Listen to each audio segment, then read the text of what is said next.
आइए प्रियो, इस संध्या के वक्त में हम अपने परमेश्वर का आह्वान करेंगे। आइए हम प्रार्थना में अपने सरों को झुकाएं। हे प्रेमी जीवित सर्वशक्तिमान पिता परमेश्वर, बड़े धन्यवाद के साथ इस संध्या के वक्त में हम आपके पवित्र चरणों में आते हैं प्रभु जी। धन्यवादित है पिता परमेश्वर इस सुंदर समय के लिए जिसे हमारे जीवनों में आपने जोड़ा प्रभु जी, कि इस संध्या के वक्त में पिता परमेश्वर अपने आप को आपके हाथों में सौंपते हैं प्रभु जी। इस पूरी आराधना को आपके हाथों में सौंपते हैं, प्रार्थना और निवेदन करते प्रेमी पिता परमेश्वर, आप हमारे मध्य में आए प्रभु जी। हमारे स्तुति निवेदन और विचारों को ग्रहण करें पिता परमेश्वर। हर एक बातों को, हर इलेक्ट्रिसिटी, इंटरनेट, सैटेलाइट, सब कुछ को अपने अधिकार में, अपने कंट्रोल में रखना पिता परमेश्वर। हर डिस्टर्बेंस को इस स्थान से दूर करें पिता परमेश्वर। एक आत्मिक आराधना होने के लिए आशीष देना प्रेमी पिता परमेश्वर। हम आपके हाथों में सब कुछ सौंपते, आपकी इच्छा हमारे जीवन में पूरी, मसीह यीशु के नाम में। आज का जो वचन हमारे चिंतन और मनन करने के लिए लिया गया है, जकरिया नबी की पुस्तक, उसका 9वां अध्याय, पहली और दूसरी आयत। जकरिया 9 पहली और दूसरी आयत। यहाँ वचन इस प्रकार कहता है, हद्राक देश के विषय में यहोवा का कहा हुआ भारी वचन जो दमिश्क पर भी पड़ेगा, क्योंकि यहोवा की दृष्टि मनुष्य जाति की और इज़राइल के सब गोत्रों की ओर लगी है, हमात की ओर जो दमिश्क के निकट है, और सोर और सिदोन की ओर, ये तो बहुत ही बुद्धिमान हैं। परमेश्वर अपने वचन के पढ़े और सुने जाने पर आशीष दे। आइए वचन में जाने के पहले हम कुछ गीतों के द्वारा परमेश्वर की महिमा करेंगे। पहला गीत हम गाएंगे, तेरे छूने से यीशु मुर्दे जी उठे, तेरे छूने से यीशु लंगड़े भी चले।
करती हूँ कि आज के वचन को वे हमारे मध्य में रखें।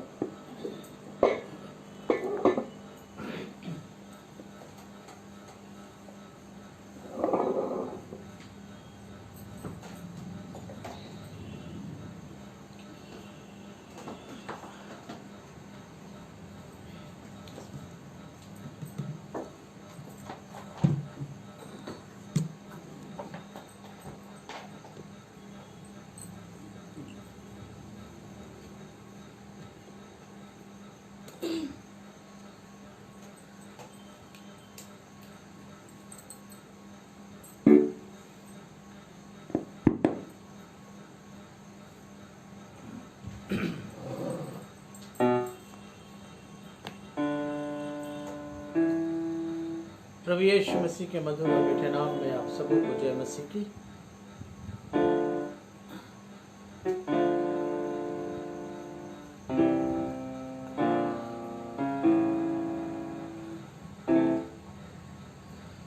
आज का जो कलाम हमारे बीच में पढ़ा गया आपके और मेरे लिए, जकरिया नबी की पुस्तक उसका 9वां अध्याय, जकरिया 9 और उसके पूरे अध्याय का आज हम अध्ययन करेंगे।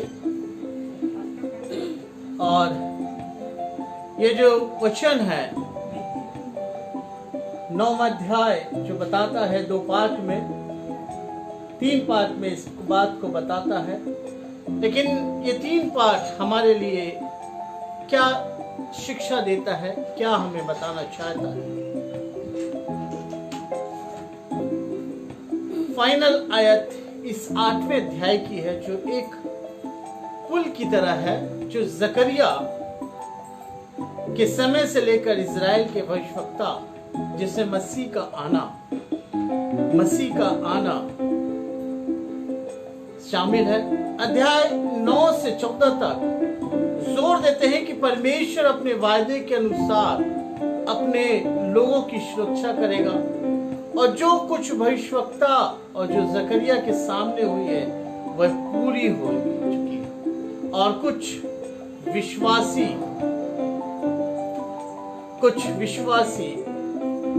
इस बात पे बिलीव करते हैं और कुछ भविष्यवाणियां पूरी होगी और कुछ भविष्यवाणियां पूरी होगी।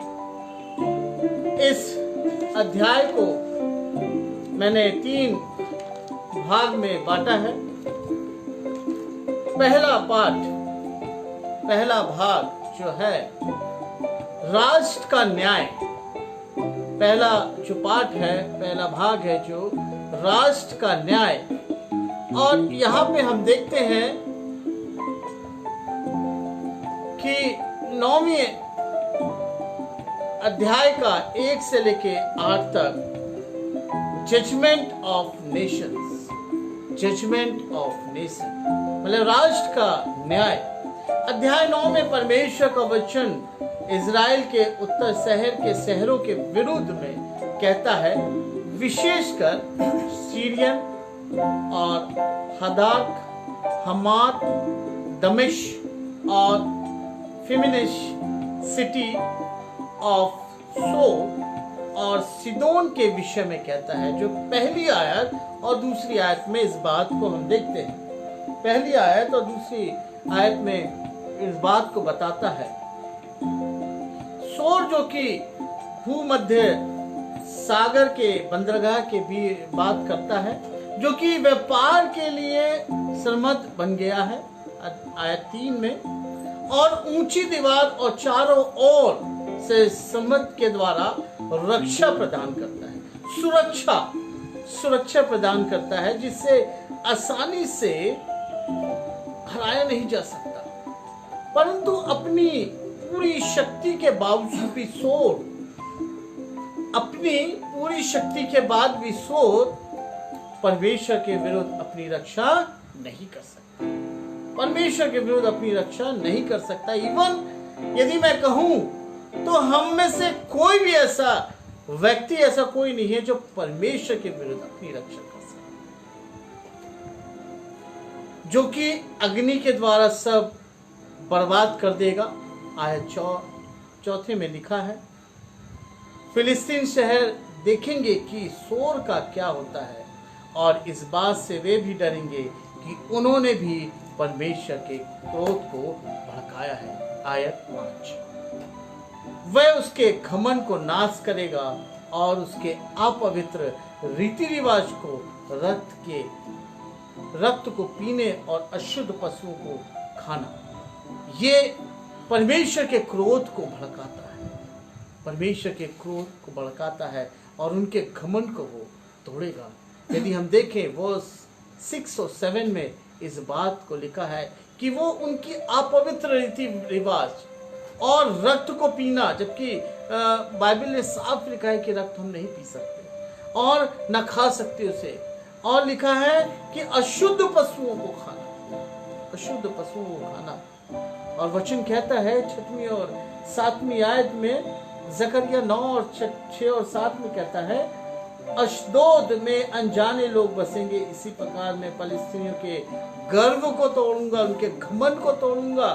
और लिखा है, मैं उनके मुंह में से आहेर को, लहू और घिनौनी वस्तुएं निकाल दूंगा, तब उनमें से जो बचे रहेंगे वह हमारे परमेश्वर के जन होंगे और यहूदा में अधिपति सा होगा, और एक्रोन के लोग यबूसियों के समान बनेंगे। जब परमेश्वर का क्रोध उनके पर भड़केगा और बहुत से लोग नाश होंगे, लेकिन जो बचे लोग रहेंगे वो परमेश्वर के लोग बन जाएंगे, वो परमेश्वर के लोग बन जाएंगे। यहेजकेल 25 और 15 और 16 में लिखा है, यहेजकेल 25 और 15 और 16 में इस बात को लिखता है, परमेश्वर यहोवा यूं कहता है, परमेश्वर यहोवा यूं कहता है, क्योंकि फिलिस्तीनी लोगों ने पलटा लिया, वरन अपनी युग युग की शत्रुता के कारण परमेश्वर यहोवा शत्रुता के कारण अपने मन के अभिमान से बदला लिया कि नाश करे।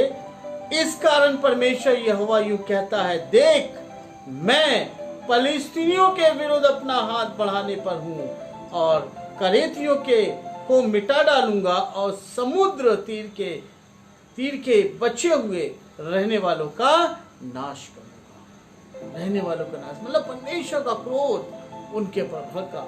परमेश्वर पड़ोसी राज्य का न्याय कर रहा है। मेरे प्रियो, जब हमारा न्याय होगा तो हम कहाँ होंगे? हम कहाँ होंगे? और यहाँ पे लिखा है, दोगली जाति जो कि परमेश्वर के लोगों के चारों ओर है, जेबूसाइट लोग जो यरूशलेम में थे, उनके लिए परमेश्वर वचन में कहता है, दूसरा सामुएल उसका 24वां अध्याय और उसकी 16वीं आयत में, परंतु जब दूत ने यरूशलेम का नाश करने को उस पर अपना हाथ बढ़ाया, तब यहोवा वह विपत्ति डालकर शोकित हुआ और प्रजा का नाश करने वाले दूत से कहा, बस कर, अब अपना हाथ खींच। यहोवा का दूत उस समय आरोन नामक एक यबूसी के खलियान के पास था। यबूसी के खलियान के पास था। और पहला राजा और उसका 9वां अध्याय और उसकी 20वीं आयत में इस बात को लिखता है कि एमोरी, हित्ती, परिज्जी, हिब्बी और यबूसी जो रह गए थे, जो इस्राएल में के न थे, परमेश्वर इस्राएल के चारों ओर की भूमि को लेगा। परमेश्वर इस्राएल की चारों ओर की भूमि को लेगा, जो वर्स 10 में इस बात को लिखा हुआ है। और वहां लिखा हुआ है, मैं अफ्रेम के रथ और यरूशलेम के घोड़े नष्ट करूंगा और युद्ध के धनुष तोड़ डाले जाएंगे, और वह जाति जाति से शांति की बातें कहेगा। वह समुद्र से समुद्र तक और महानद से पृथ्वी के दूर दूर के देशों तक प्रभुता करेगा। यानी राज्य होगा, वो सारे यरूशलेम के चारों ओर के जो भूमि होगी किसकी हो जाएगी? परमेश्वर की हो जाएगी। परमेश्वर की हो जाएगी। मध्य से परमेश्वर उनके मध्य में रहेगा कि वे उनकी अगुवाई करे, कि वे मंदिर की रक्षा का वचन दे, ताकि उत्पीड़न अपने लोगों से अपने लोगों को फिर से उखाड़ना फेंचे, फिर से उखाड़ना फेंचे। वर्स 8 में इस बात को लिखा, मैं आपके लिए पढ़ूंगा। तब मैं उस सेना के कारण जो पास में होकर जाएगी और फिर लौट आएगी, अपने भवन के आसपास छावनी किए रहूंगा। कौन? परमेश्वर कहता है, और कोई सताने वाला फिर उनके पास से होकर ना जाएगा, क्योंकि मैं ये बातें अब भी देखता हूं। परमेश्वर इस बात को कहता है कि मैं तुम्हारा रक्षक हूं, और दूसरे राष्ट्र का वो न्याय करता है, क्योंकि वो उनके अगेंस्ट में चले गए। परमेश्वर का क्रोध उनके ऊपर भड़का। अब जब क्रोध भड़का है, वहां के लोगों को नाश कर दिया है, अब परमेश्वर क्या कहता है? जो लोग बचे हैं। दूसरी बात यहाँ पे हम देखते हैं, जो 9वीं आयत से लेके 10वीं आयत तक इस बात को बताता ही है। जकरिया 9 से 10 तक, the coming king of peace, the coming king of peace, शांति के आने वाला राजा, शांति का आने वाला राजा, शांति का राजा आने वाला है। जकरिया सियोन और यरूशलेम के लोगों से कहता है, हर्षित और आनंदित हो, क्योंकि वह आने वाला है। कौन आने वाला है? किसकी बात जोड़ना चाहते हैं? जकरिया क्या बोलना चाहता है? परमेश्वर जकरिया के माध्यम से क्या सिखाना चाहता है? मेरे प्रियो, यरूशलेम, सियोन और यरूशलेम के लोगों से कहता है, हर्षित और आनंदित हो, क्योंकि वो आने वाला मसीहा को देखता है। वो आने वाले मसीहा को देखता है। धर्मी और विजय, लेकिन नम्र सवारी एक गधे पर है। नम्र सवारी एक गधे पे है। वर्स 9 में इस बात को लिखता है, और यहाँ पे लिखा है, हे सियोन बहुत ही मग्न हो, हे यरूशलेम जय जयकार कर, क्योंकि तेरा राजा तेरे पास आएगा। वह धर्मी और उद्धार पाया हुआ है, वह दीन है, वह दीन है। और यहाँ पे हम देखते हैं कि एक गधा जो बंधा हुआ है, गधे का बच्चा, वो उसको बात बताता है कि प्रभु यीशु मसीह, वो हम आगे देखेंगे कि यरूशलेम में वो विजय के उत्सव में प्रवेश करता है। वो नम्र और दीन है। उसके पर जो राजा बैठा है वो भी नम्र और दीन है। गधे ने अपने नम्र दीन को अपने ऊपर खुदा, अपने राजा को बैठा के उसने वहां पे प्रकट किया। लेकिन जो प्रभु यीशु मसीह के बारे में बता रहे हैं कि वो कैसा है, उद्धार पाया हुआ है। वचन कह रहा है वो धर्मी है, धर्मी और उद्धार पाया हुआ है, वह दीन है। और प्रभु यीशु मसीह के दीन को जब हम देखते हैं, जब हमारे खातिर उस पे ताड़ना पड़ती है, हमारे खातिर उसे कोड़े मारे जाते हैं, हमारे खातिर उस पे थूका जाता है, हमारे खातिर उस पे नाना प्रकार के ब्लेम किए जाते हैं, झूठे ब्लेम, तब भी वो कुछ नहीं बोलता, दीन है। क्योंकि ऐसे ही प्रभु के लोगों के लिए भी है। जब प्रभु यीशु मसीह को नहीं छोड़ा गया तो प्रभु के लोगों को कैसे नहीं छोड़ दे। सदूकी फरीसी इस जगह पाए जाते हैं प्रेजेंट टाइम में, और आज भी जैसे सदूकी फरीसी उस समय यीशु मसीह पे ब्लेम किए थे, आज यीशु मसीह के मानने वाले जो हैं, जो यीशु मसीह के पीछे चलते हैं, उनके ऊपर वो झूठे आरोप लगाते हैं। सिचुएशन बदली नहीं, लेकिन यीशु मसीह जो था उसने विजय प्राप्त करके चला गया, और उसने कहा जैसे मैंने किया वैसे तुम भी करो। वो हमें कहता है नम्र, जैसे हमारा यीशु था।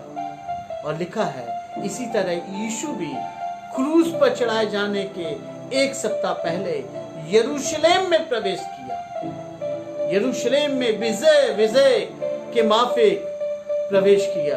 और हम देखते हैं सुसमाचार, जिसे हम सिनेप्टिक गॉस्पल कहते हैं, सिनेप्टिक गॉस्पल, उसमें ये पाया जाता है मरकुस 21:1 से 11 तक, मार्क 11:1 से लेकर 10 तक, और लूका 19:28 से 40 तक वहां लिखा है, यरूशलेम में विजय प्रवेश, प्रभु यीशु मसीह का प्रवेश। जब वो फिर आएगा वह इस्राएल के हथियारों को नष्ट करेगा। He will destroy the weapon in Israel and bring peace to the earth. Verse 10 में इस बात को लिखा है, और पृथ्वी पर शांति लाएगा, पृथ्वी पर शांति लाएगा। वह अपना स्थान लेगा और पृथ्वी पर राज करेगा, पृथ्वी पर राज करेगा। वह वादा परमेश्वर, यह वादा परमेश्वर इस्राएल से करता है, यह वादा परमेश्वर इस्राएल से करता है। समुद्र से समुद्र, भूमध्य सागर से उत्तर की ओर, लाल समुद्र दक्षिण की ओर, नदी से महानद उत्तर से पूर्व तक, ये वादा परमेश्वर करता है। आज वही परमेश्वर हमसे वादा करता है जो इस्राएलियों से किया उन्होंने, और वही परमेश्वर हमसे वादा करता है कि वो राजा फिर आएगा।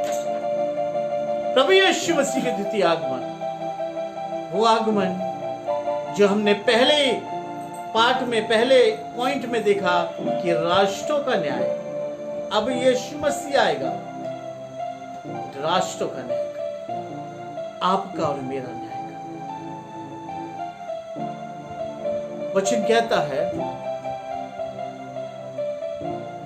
निर्गमन 23 और 31, निर्गमन 23 और 31 में वचन कहता है, मैं लाल समुद्र से लेकर फलिस्तीनियों के समुद्र तक और जंगल से लेकर महानद तक के देश को तेरे वंश में कर दूंगा, और तू उन्हें अपने सामने से बरबस निकालेगा, बरबस निकालेगा।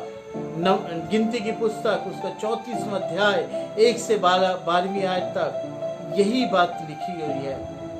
और व्यवस्था विवरण 1, 6 और 7 में लिखा है, व्यवस्था विवरण 1 और 6 और 7 में इस बात को बताता है, में लिखा है, हमारे परमेश्वर यहोवा ने होरेब के पास हमसे कहा था, तुम लोगों को इस पहाड़ के पास रहते हुए बहुत दिन हो गए हैं, इसलिए अब यहाँ से कूच करो और एमोरियों के पहाड़ी देश की ओर, क्या अराबा में, क्या पहाड़ों में, क्या नीचे के देश में, क्या दक्षिण के देश में, क्या समुद्र के किनारे, जितने लोग एमोरियों के पास रहते हैं उनके देश को, अर्थात लबानोन पर्वत तक और परात नामक महानद तक रहने वाले कनानियों के देश को भी चले जाओ।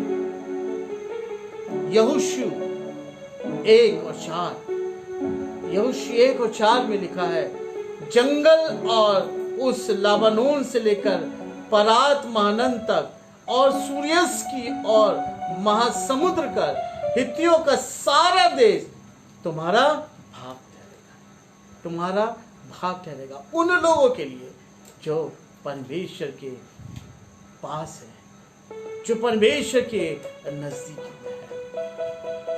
परमेश्वर उन लोगों को से कह रहा है, उन इस्राएलियों से कह रहा है जो बंधुआई में थे, जो तकलीफ में थे, लेकिन अब वो बोल रहे हैं कि तुम्हारी तकलीफ खत्म हुई, अब वो शांति का राज, वो शांति देने वाला आ रहा है,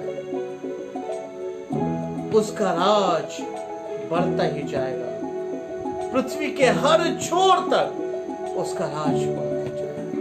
हमारे प्रभु यीशु मसीह, अंधेरा जाता रहेगा और रोशनी आ जाएगी। जगत की ज्योति हमारा खुदावंद यीशु मसीह, शांति का राजकुमार यीशु मसीह हमारे जीवन में आ जाएगा। अपनी शांति को देकर हमारे परिवार से, हमारे जीवन से उन सारे दुखों को दूर कर देगा, उन सारी तकलीफों को दूर कर देगा। लेकिन प्रियो, मैं एक चीज जानता हूं, एक बात मैं आपको कहूंगा जो मैंने अपने जीवन में इसे महसूस किया है, चाहे तकलीफ कितनी क्यों ना हो। ध्यान से इस बात को सुनना, क्योंकि जो दूसरा पॉइंट है, शांति के आने वाले राजा, the coming king of peace. लेकिन वो राजा आज भी हमारे यहाँ, यदि उसे हमने यहाँ जगह दी है, यदि वो शांति का राजकुमार इस जगह है, मैं आपको बताऊं, हमारे जीवन में तकलीफ आएगी, हमारे जीवन में प्रॉब्लम्स आएगी, लेकिन वो तकलीफों में खुदावन प्रभु यीशु मसीह जो शांति का राजकुमार है, वो हमारे साथ बना रहेगा। दुनिया के सारे लोग साथ छोड़ देंगे, दुनिया के हर एक व्यक्ति हमसे दूर चला जाएगा, लेकिन मैं आपको चैलेंज दे रहा, हमारा प्रभु यीशु मसीह कभी हमको छोड़ नहीं जाएगा।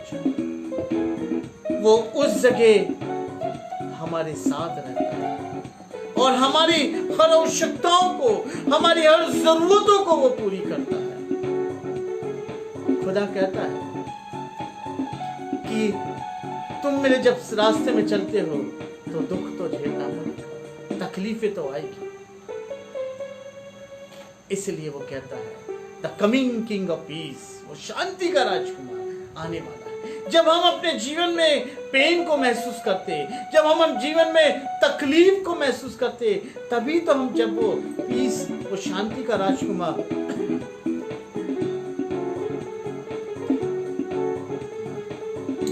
राजकुमार आएगा, तो हम उसे महसूस करेंगे कि वो हमारे बीच में।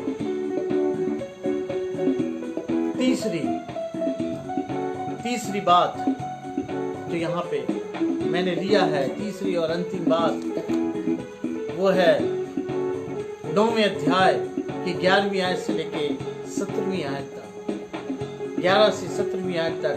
परमेश्वर अपने लोगों की सुरक्षा करेगा। हालेलुया, परमेश्वर अपने लोगों की सुरक्षा करेगा। The Lord will save his people.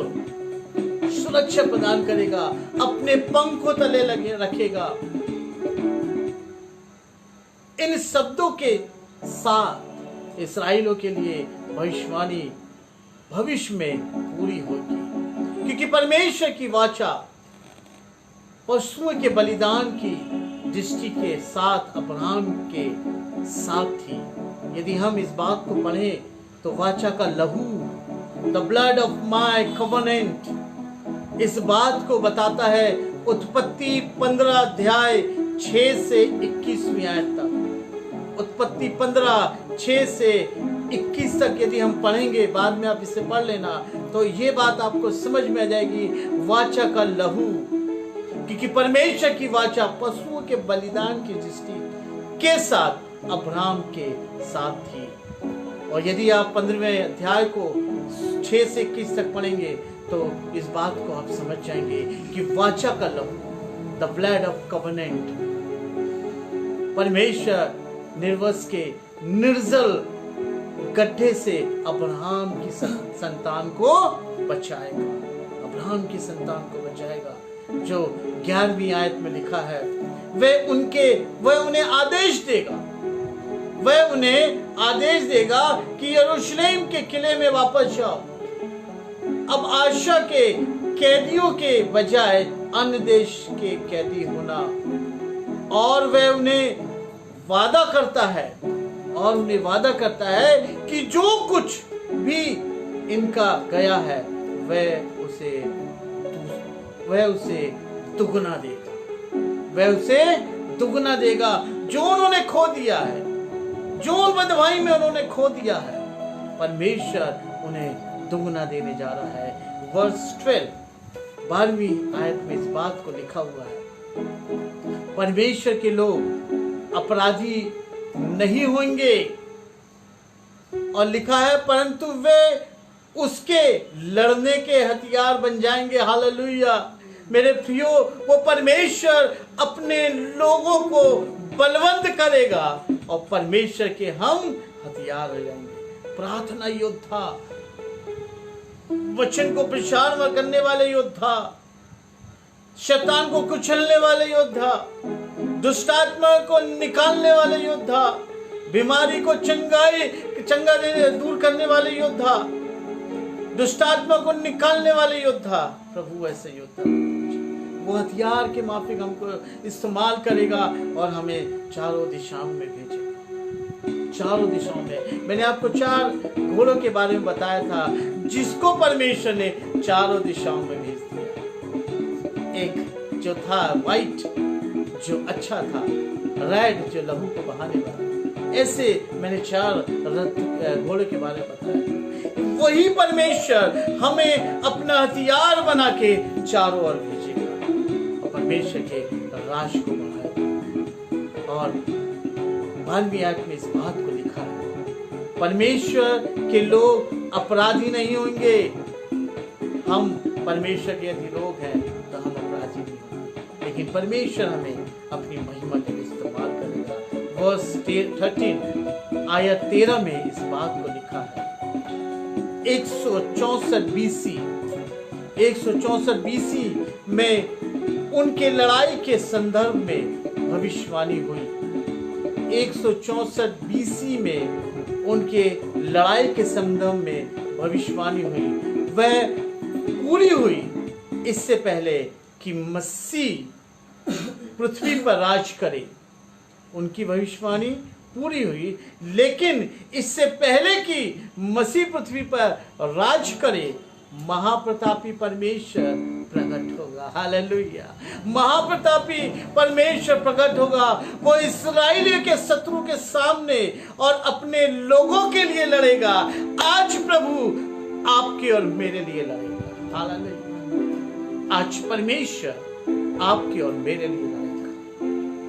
वो हमें भी शेर प्रदान करेगा, चाहे कैसी भी तकलीफ क्यों ना हो, चाहे कैसी भी मुसीबत क्यों ना हो, चाहे सामने वाला शत्रु हमें लग रहा है कि वो बलवंत है, हमें लग रहा है कि हम उसे हरा नहीं पाएंगे, लेकिन मेरे प्रियो परमेश्वर हमारे साथ आ जाएगा। परमेश्वर हमारे सामने खड़ा हो जाएगा और वो हमारे लिए लड़ेगा। वो हमारे लिए लड़ेगा। लिखा है वर्स 14 में यदि आप इसे पढ़ेंगे तो वहां इस बात को लिखा है, और लिखा है 2 सामुएल उसका 22वां अध्याय 8वीं आयत से लेकर 18वीं आयत।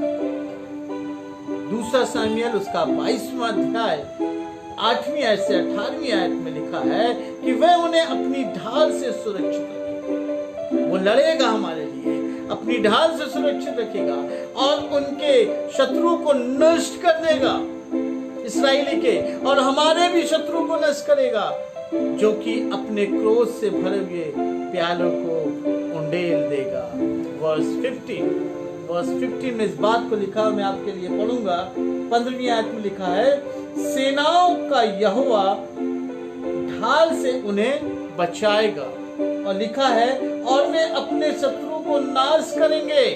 परमेश्वर सामर्थ देगा हमें कि हम अपने शत्रुओं को नाश करेंगे और अपने पैरों तले कुचलेंगे परमेश्वर के नाम से, यीशु मसीह के नाम से। और लिखा है और उनके गोफन के पत्थरों पर पांव रखेंगे और वे पीकर ऐसे कोलाहल करेंगे, और लोग दाख मधु पीकर करते हैं और वे कटोरे के समान या वेदी के कोने के समान भरे जाएंगे। परमेश्वर हमारे साथ है और वचन भी कहता है कि जिसके फेवर में परमेश्वर है, जिसके साथ परमेश्वर है, उसका विरोधी कोई नहीं हो सकता। अय्यूब 21:20 में परमेश्वर का कलाम कहता है, दुष्ट अपना नाश अपनी ही आंखों से देखेंगे। दुष्ट अपना नाश अपनी ही आंखों से देखेंगे और सर्वशक्तिमान के क्रोध में से आप ही पी लेंगे, आप ही पी लेंगे। और हमने देखा भी है, जब परमेश्वर का क्रोध लोगों पे भड़कता है तो उनकी तकलीफों को भी देखा है। मेरे प्रियो, हम उसके क्रोध से बचे, हम उसकी सुरक्षा में आ जाए। तकलीफें, प्रॉब्लम तो ये संसार में लगा है, बीमारी, ये सारी संसार की चीजें हैं, लेकिन मेरे प्रियो हम प्रभु को ना छोड़ें। प्रभु से लिप्टेड हैं, वो हमें सुरक्षा प्रदान करें, वो हमें सोने के जैसे कुंदन और चमकदार बना दे। हम परखे जाएंगे, हम आग में तपाए जाएंगे और सोने के जैसे। मेरे प्रियो, सोना ऐसे नहीं निखरता है। सोना जब मिट्टी के अंदर रहता है, उसे वहां से निकाला जाता है और कितनी उसमें प्रोसेस होते हैं, तब जाके वो निकलता है।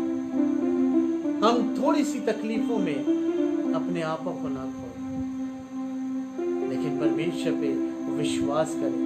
भजन 75 और 8 में लिखता है, साम चैप्टर 75 वर्स 8 में इस बात को लिखता है, यहोवा के हाथ में एक कटोरा है, यहोवा के हाथ में एक कटोरा है जिसमें का दाख मधु झाग वाला है, उसमें मसाला मिला है और वे उसमें से उंडेलता है। निश्चय उसकी तलछट तक पृथ्वी के सब दुष्ट लोग पी जाएंगे, सब दुष्ट लोग पी जाएंगे, आप नाश हो जाएंगे। यिर्मयाह 25:15 से 31 में लिखा है, यिर्मयाह 25:15 से 31 में लिखा है, जाति जाति पर परमेश्वर का क्रोध। ये बाद में आप इस चैप्टर को भी पढ़ लेना, वहां पे लिखा है जाति जाति पर परमेश्वर का क्रोध। चरवाहे और दुष्टों के अगवे मारे जाएंगे, चरवाहे और दुष्टों के अगवे भी मारे जाएंगे। ऐसा नहीं कि मैं पादरी हूं तो मैं बच जाऊंगा, लेकिन यहां बोलता है चरवाहे और दुष्टों के अगवे भी मर जाएंगे। लिखा है वचन में, यिर्मयाह 25:34 से 38 तक, यिर्मयाह 25:34 से 38 तक मैं आपके सामने पढ़ूंगा। 34वीं आयत में लिखा है, हे चरवाहो हाय हाय करो और चिल्लाओ, हे बलवंत मेढ़ो और बकरो राख में लौटो, क्योंकि तुम्हारे वध होने के दिन आ पहुंचे हैं और मैं मनोहर बर्तन के समान तुम्हारा सत्यानाश करूंगा। उस समय ना तो चरवाहों के भागने के लिए कोई स्थान रहेगा और ना बलवंत मेढ़ों और बकरे भागे जाएंगे।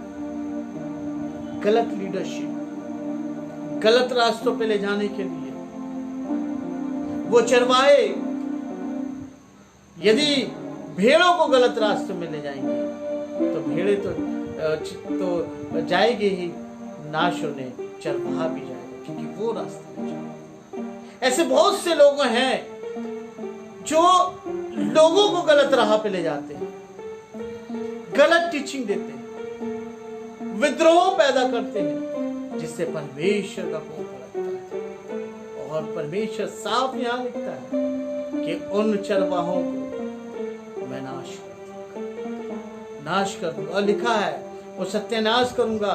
उस समय ना तो कोई चरवाहों को भागने के लिए कोई स्थान दूर रहेगा और ना बलवंत मेढ़े और बकरे भागने पाएंगे। यहाँ पे क्या लिखा, बलवंत, है ना, चाहे वो कितनी भी ताकतवर क्यों ना हो, नहीं भाग पाएंगे, परमेश्वर उनको नाश करेगा।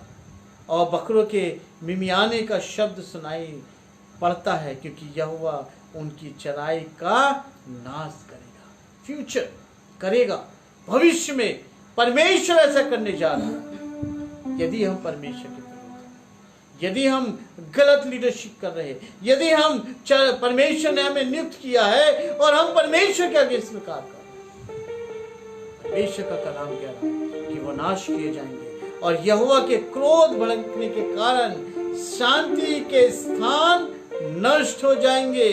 जिन वास स्थानों में अब शांति है, ध्यान से सुनना, जिन वास स्थानों में अब शांति, युवा सिंह के समान वे अपने ठोर को छोड़कर निकलता है, क्योंकि अंधेर करने हारी तलवार और उसके भड़के हुए कोप के कारण उनका देश उजाड़ हो गया है।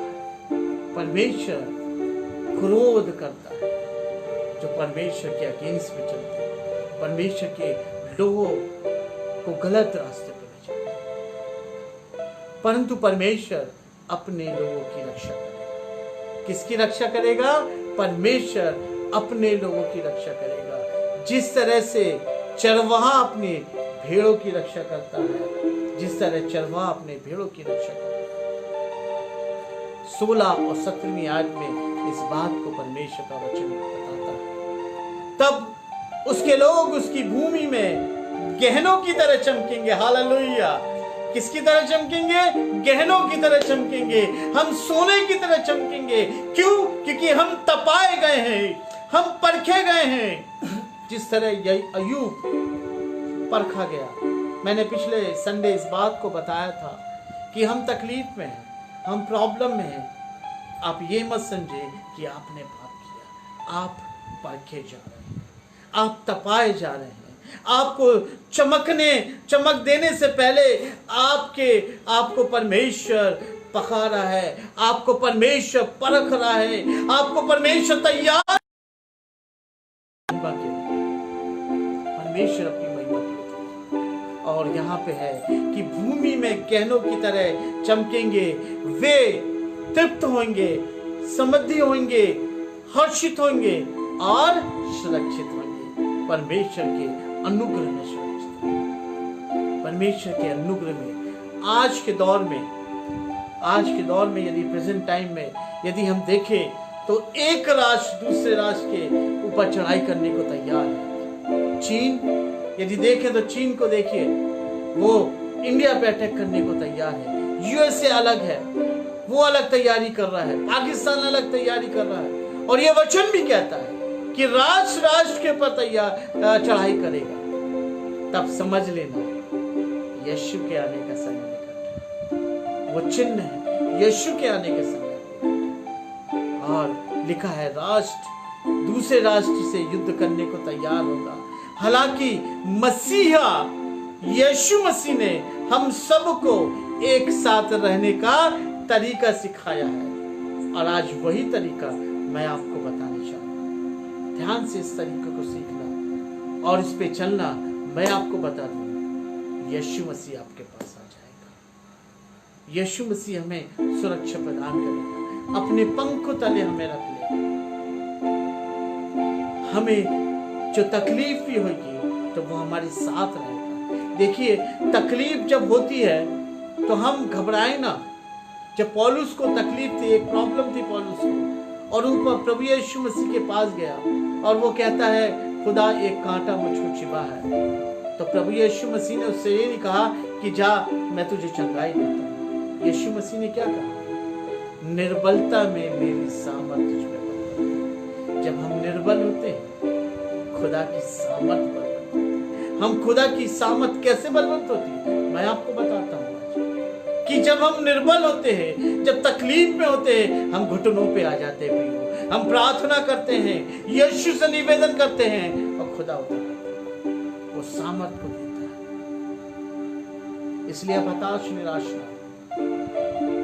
मसीहा यीशु मसीह ने हम सबको एक साथ रहने का तरीका सिखाया है और वो तरीका मैं आपको बताता हूँ। पहली बात प्रेम से, आपसी प्रेम से, हम आपसी प्रेम में रहें। दूसरी बात मानवता से, संवेदनशीलता से पड़ोसी के साथ अच्छा व्यवहार करना। वह सभी न्याय और धार्मिक का स्रोत और हमारे पापों से हमें छुड़ाने वाला मसीहा है, जो इस बात को बताता है कि वो हमें सिखाया भी है। हमें इसी तरह चलना है क्योंकि यीशु मसीह ने भी यही किया और हम यीशु मसीह के फॉलोअर हैं। हम यीशु मसीह के पीछे चलते हैं और जब यीशु मसीह के पीछे चलते हैं तो हम इन बातों को भी ध्यान दें, हम इन बातों के ऊपर चलें। इसलिए आनंदित रहने के लिए उसका निमंत्रण सिर्फ यरूशलेम वासियों के लिए नहीं, यरूशलेम वासियों के लिए जकरिया के दिनों में नहीं था, परंतु हम सब के लिए जो यीशु मसीह पर विश्वास रखते हैं कि मसीह आने वाला है, मसीहा यीशु मसीह आने वाला है। उससे पहले उसने बताया कि हम किस रीति से रहें, हमें उसी रीति से रहें। आइए प्रियो, हम अपनी आंखों को बंद करें और प्रार्थना में चलें।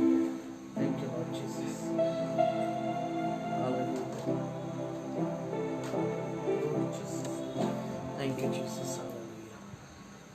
Thank you, Lord Jesus. Hallelujah. पवित्र सामर्थ्य पिता परमेश्वर, धन्यवाद और विश्वास के साथ हम आपके पवित्र चरणों में आते हैं। धन्यवाद सारी आशीषों के लिए। प्रभु आपने अब तक संभाला है, और प्रभु आपने सुबह से लेके अब तक संभाला। प्रभु आराधना में आरंभ से लेके अब तक आप हमारे साथ हैं खुदा। और प्रभु निवेदन है पिता कि पिता आप हमारे निगहबान हो, आप हमारी सुरक्षा करें खुदा। प्रभु आप हमारे जीवन में पिता अपनी उपस्थिति को बनाए रखें, क्योंकि शांति का राजकुमार खुदावन प्रभु यीशु मसीह आने वाला है। उससे पहले हम अपने आप को तैयार कर लें, हम अपने आप को तैयार करें। ऐसा ना हो जिस तरह फिलिस्तीनियों का न्याय हुआ, उन राष्ट्रों का न्याय हुआ और वो नाश हो गए। खुदा हम नहीं जानते कि हमारा क्या होगा, लेकिन हम इतना जानते हैं कि यीशु मसीह हमें तैयार करेगा। परमेश्वर अपने हथियार के रूप में हमें इस्तेमाल करेगा। Thank you Lord Jesus. प्रभु आप हमें इस्तेमाल करें और हमारी अगुवाई करें। खुदावन प्रभु यीशु मसीह, ये जीवन आपका दिया हुआ, अपने कीमती लहू को बहा के आपने इस जीवन को मोल ले लिया। ये जीवन हमारा नहीं लेकिन आपका है। लेकिन हम मनुष्य इस जीवन को जो हमारा नहीं है, हम इसमें ज्यादा समय बिताते हैं। हाँ प्रभु, ये शरीर जो यही नाश हो जाएगा, ये आत्मा जो ऊपर जाएगी आपके पास, प्रभु हम उसे भूख कर रखते हैं और वो भूखी रहती है, क्योंकि आत्मा का भोजन, आत्मा का जो भोजन है वो आपका वचन है खुदा, और वो हम नहीं देते हैं। हाँ प्रभु, हमें मन दे कि हम उसे अच्छा भोजन दे, भरपूर भोजन दे, कि हमारी आत्मा तैयार हो जाए। खुदा हमारे जीवन में अपनी शांति को बनाए। उन परिवारों के लिए प्रार्थना खुदा जो तकलीफ में है, जो परेशानी में है, जिनके उनके विश्वास को आप टूटने मत देना खुदा, उनके विश्वास को और मजबूत करना। प्रभु आप उनके जीवन में, उनके परिवार में उतर आइए खुदा, और अपनी शांति को बनाए रखें। हम धन्यवाद देते खुदा, जब हम उन लोगों के लिए जो पीड़ित है, उनके जीवन में हमने वो गवाही को देखा खुदा, वो गवाहियों को सुना खुदा, हमारा विश्वास मजबूत हो गया कि सचमुच आप हमारे निगहबान हैं। यीशु आपसे यही प्रार्थना है, यही प्रार्थना है कि प्रभु आपकी मर्जी हमारे जीवन में, और हम जो आपने हमें सिखाया है उसी पे चले। हम प्रेम से, सहनशीलता से, सही न्याय कर, पड़ोसियों से अच्छा व्यवहार करें। हाँ प्रभु, आपकी आज्ञाओं में बने रहे, आपके वचनों में बने रहे, और आगे प्रभु प्रार्थना इस डायरी के लिए खुदा, उस डायरी में जितने भी निवेदन लिखी है वो सारी हावड़ा में प्रभु अनुग्रह और दया, और विशेष रूप से तमाम उन हॉस्पिटल कर्मचारियों के लिए प्रभु आप उन्हें संभालें और उन्हें उस वायरस से बचाएं। हम सबको खुदा उस वायरस से बचा के अपने सामर्थ्य को देना, पवित्र आत्मा की अग्नि की सामर्थ्य को देना। खुदा अगुवाई करना, अगुवाई करना। धन्यवाद यीशु, आपने हमारी प्रार्थना को सुना। धन्यवाद यीशु कि आप हमारे साथ हैं। धन्यवाद यीशु कि आप हमारे निगहबान हैं। धन्यवाद यीशु कि आप हमें इस संसार में संभाल के रखते हैं, और जैसे मुर्गी अपने बच्चों को अपने पंख तले छुपाती है, वैसे आप अपने पंख तले हमें छुपाते हैं। Thank you Jesus, thank you. सारी बातों में हम आपको धन्यवाद देते हैं। इस ऑनलाइन के माध्यम से जितने भी लोग जुड़े, प्रभु हर एक के आप निगहबान हो, हर एक के जीवन में आपकी उपस्थिति बनी रहे, और प्रभु आप हम सबको बचा लें। आपकी मर्जी, हमारी नहीं लेकिन आपकी मर्जी। हमने जितनी भी प्रार्थना निवेदन आपके चरणों में रखी है, हमारी नहीं यीशु, लेकिन आपकी मर्जी। सारा आदर, सारी महिमा हम सब आपको देते हैं और ये प्रार्थना हमारे उद्धारकर्ता प्रभु यीशु मसीह के नाम से मांगते हैं, सुनिए और कबूल कीजिए। आमीन।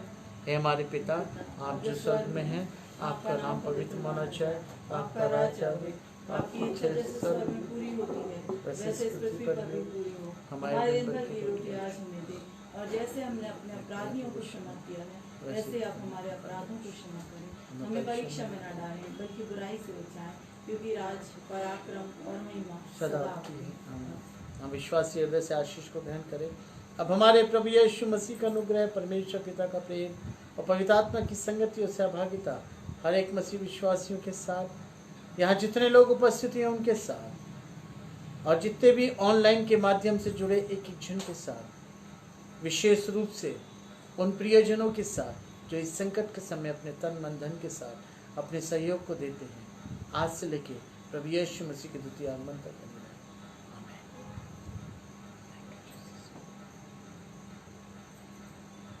प्रभु यीशु मसीह के मधुर और मीठे नाम में आप सबों को जय मसीह की।